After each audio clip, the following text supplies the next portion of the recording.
രാജ്യത്തെ 10 സുന്ദര ഗ്രാമങ്ങളിൽ ഒന്നായി തെരഞ്ഞെടുക്കപ്പെട്ട ഒരു ഗ്രാമമുണ്ട്. അത് നമ്മുടെ പാലക്കാട്ടെ കൊല്ലംകോടാണ്. അതെല്ലാവർക്കും അറിയാം. അവിടേക്ക് വലിയ ആൾക്കാരുടെ ഒരു ഒഴുക്കുണ്ട്. എന്നാൽ അതുപോലെ, അതായത് കൊല്ലംകോട് പോലെ തന്നെ മറ്റൊരു മനോഹരമായ ഗ്രാമത്തിലേക്കാണ് നമ്മുടെ അടുത്ത യാത്ര. ഒറ്റപ്പാലം വേങ്ങശ്ശേരിയിൽ അവിടെ ഒരുപാട് ടൂറിസം സാധ്യതകൾ ഉണ്ട് എന്ന് നമ്മൾ മനസ്സിലാക്കുന്നു. ക്ഷേത്രങ്ങളുണ്ട്, കാവുകളുണ്ട്, കുളങ്ങളുണ്ട്, നെൽപ്പാടങ്ങളുണ്ട്, അങ്ങനെയൊക്കെ നിറഞ്ഞ അതിമനോഹരമായ ഒരു ഗ്രാമം. അതാണ് വേങ്ങശ്ശേരി. ആ കാഴ്ചകളിലേക്കാണ് ഉടനെ. റൈഡിംഗ് റിപ്പോർട്ടർ നിങ്ങൾക്കറിയാം, നല്ല മനോഹരമായ സ്ഥലങ്ങൾ, രുചിഭേദങ്ങൾ, വ്യത്യസ്തമായ കാഴ്ചകൾ, ഇതൊക്കെ പ്രേക്ഷകരിലേക്ക് എത്തിക്കുന്ന ഒരു പരിപാടിയാണ്. പാലക്കാട് ജില്ലയിലൂടെ റൈഡിംഗ് റിപ്പോർട്ടർ വീണ്ടും സഞ്ചാരം തുടരുമ്പോൾ നമ്മൾ അങ്ങനെ ഒരു മനോഹരമായ സ്ഥലം തേടി പോവുകയാണ്. ഒരുപക്ഷെ ഇനിയും കൂടുതൽ സഞ്ചാരികൾ എത്തിച്ചേർന്നിട്ടില്ലാത്ത, പക്ഷെ ഒരുപാട് സഞ്ചാരികളെ അവിടേക്ക് എത്തിക്കാനുള്ള കാഴ്ചാ വൈഭവങ്ങൾ ഒരുക്കിയിട്ടുള്ള ഒരു ഗ്രാമത്തിലേക്ക്, ഒറ്റപ്പാലത്തിനടുത്ത് വേങ്ങശ്ശേരി എന്ന ഗ്രാമത്തിലേക്ക് നമ്മൾ പോവുകയാണ്. നമ്മുടെ പ്രതിനിധി സുർജിത്ത് അവിടെ കാത്തിരിക്കുന്നുണ്ട്. നമുക്ക് അവിടെ ചെന്ന് ആ ഗ്രാമം എന്താണെന്ന് മനസ്സിലാക്കാം. ആ ഗ്രാമത്തിന്റെ ഭംഗി എത്രത്തോളം ഉണ്ടെന്ന് പ്രേക്ഷകരെ കാണിച്ചു കൊടുക്കുകയും ചെയ്യാം.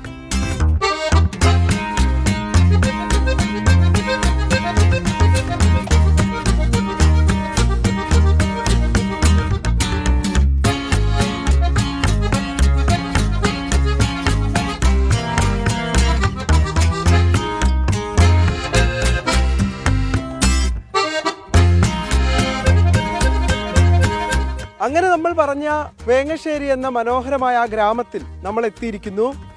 കൊല്ലംകോടിനൊക്കെ സമാനമായ രീതിയിലുള്ള കാഴ്ചാനുഭവം സമ്മാനിക്കുന്ന ഒരുപാട് ദൃശ്യങ്ങൾ നമുക്ക് ഇവിടെ നിന്ന് കാണാൻ കഴിയും.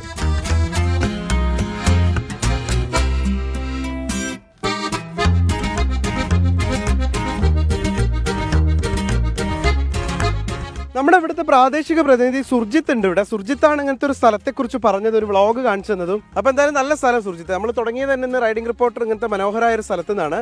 ശരിക്കും ഇപ്പോൾ പാലക്കാട് ഭാഗത്ത് നിന്ന് വരുന്നവർക്ക് എങ്ങനെയാണ് റൂട്ട് ഇങ്ങോട്ട്? പാലക്കാട് ഭാഗത്ത് നിന്ന് വരുമ്പോൾ ഒറ്റപ്പാലത്ത് നിന്ന് അമ്പലപ്പാറയിൽ നിന്നാണ് വേങ്ങശ്ശേരിയിലേക്ക് വരുന്നത്. വേങ്ങശ്ശേരി ഗ്രാമം ശരിക്കും എനിക്ക് തോന്നുന്നു ഈ കൊല്ലംകോടൊന്നും പോലെ അത്ര അങ്ങോട്ട് എക്സ്പോസ്ഡ് ആവാത്തതുകൊണ്ട് ആളുകൾക്ക് അറിയാത്തൊരു സ്ഥലമാണ്. അതെ, അത്രമാത്രം ഫേമസ് ആയിട്ടുള്ള ഒരു ഗ്രാമമല്ല. പക്ഷെ ഇവിടെ ഒരുപാട് കാഴ്ചകൾ കാണാനുണ്ട്. ചെറിയൊരു ഭാഗം മാത്രമാണ് നമ്മൾ ഇന്ന് കാണിക്കുന്നത്, പ്രേക്ഷകർക്കായിട്ട് കാണിക്കുന്നത്. എൻ്റെ തൊട്ടു പുറകിലായി ഒരു കൊട്ടിൽ നമുക്ക് കാണാൻ കഴിയുന്നുണ്ട്. പണ്ട് കാലത്ത് നെല്ല് കൊയ്തും മെതിച്ചും ഒക്കെ സംഭരിച്ചിരുന്ന ഒരു സ്ഥലം. അതോടൊപ്പം തന്നെ അവിടെ ഇരിക്കാൻ പറ്റുന്ന ഒരു പാറ. ഈ കൊട്ടിൽ എന്ന് പറയുന്നത് വിരിപ്പ് വള കൊയ്ത് വെച്ചിരുന്ന, നെല്ല് സൂക്ഷിച്ചിരുന്ന ചെറിയ അറയാണ് ഈ കൊട്ടിൽ. ഇതിനേതാണ്ട് ഒരു 150 വർഷത്തെ പഴക്കമുണ്ടാവും. അതാണ് ഇതിൻ്റെ പ്രാധാന്യം. ഇപ്പം അതൊന്നും ഉപയോഗിക്കണില്ല. ഇപ്പൊക്കെ മെഷീൻ കൊയ്ത്തും കാര്യങ്ങളും അല്ലേ. അപ്പോൾ അതുകൊണ്ട് ഇപ്പം അതൊന്നും ഉപയോഗിക്കണില്ല.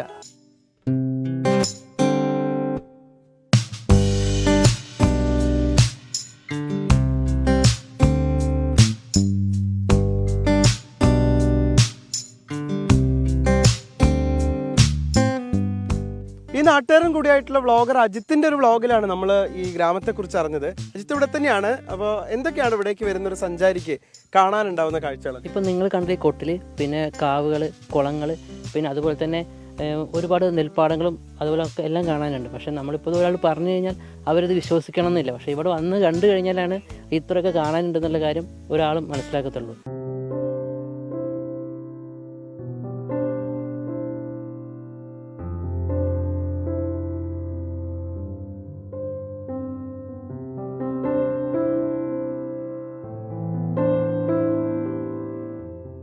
റൈഡിംഗ് റിപ്പോർട്ടർ ഇന്ന് എത്തി നിൽക്കുന്ന രണ്ടാമത്തെ ലൊക്കേഷനാണിത്. പുതുക്കുളങ്ങര ഭഗവതി ക്ഷേത്രം.